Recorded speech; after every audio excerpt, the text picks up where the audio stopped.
लागला रे मोहना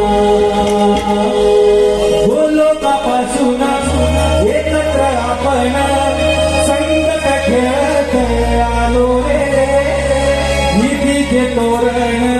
शापाचे कारण श्यामुळे भक्त झालो रे त्यामध्ये भक्त झालो रे त्यामध्ये भक्त झालो रे